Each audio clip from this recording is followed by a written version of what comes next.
Founder Cyrus Network Hasan Nasbi menyoroti perilaku Ketua Umum Partai Gerindra Prabowo Subianto dan para pendukungnya yang sejalan. Hal tersebut diungkap oleh Hasan Nasbi saat menjadi pembicara dalam podcast Total Politik yang diunggah di YouTube pada 29 Juli 2023. Hasan mengatakan perilaku Prabowo Subianto dan pendukungnya sama-sama santun. Hasan memberi contoh saat Prabowo Subianto terlihat mendampingi Presiden Joko Widodo melakukan kunjungan kerja ke Malang, Jawa Timur.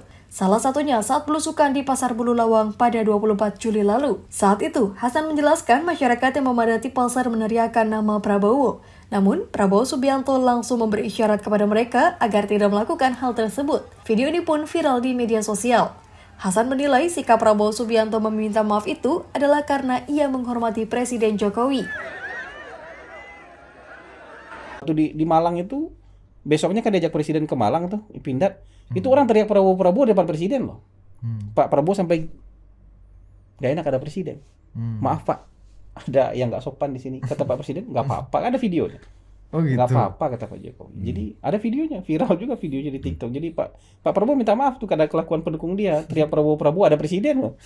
Teriak Prabowo ngerasa gak enak dong. Nah itu soal adab. Kalau kita ngelihat sekarang adab Prabowo dengan adab pendukung Prabowo itu sejalan.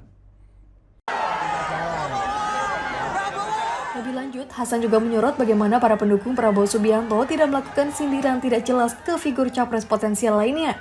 Contohnya, saat hari lahir ke-25 PKB yang digelar di Solo beberapa waktu lalu, di mana Wali Kota Jawa Tengah Ganjar Pranowo tidak hadir. Pendukung Prabowo Subianto menurut Hasan tidak kemudian memanfaatkan peristiwa itu untuk menyudutkan Ganjar. Tim Liputan Berita Garuda TV melaporkan.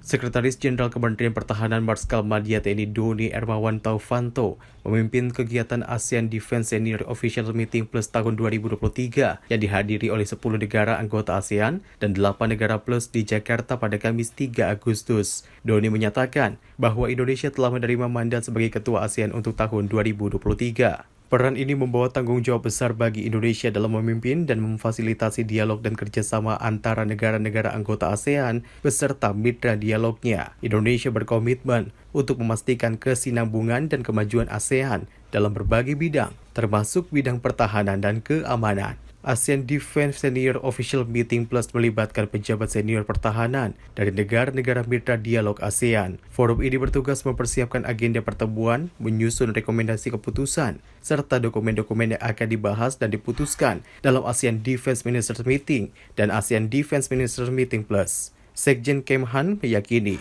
pada hasil pertemuan beberapa hari ini dapat menjadi fondasi yang kuat bagi kelancaran dan kesuksesan ASEAN Defense Ministers Meeting dan ASEAN Defense Minister Meeting Plus 2023 yang akan dilaksanakan pada bulan November 2023 mendatang. Dito Rosito, Garuda TV melaporkan dari Jakarta.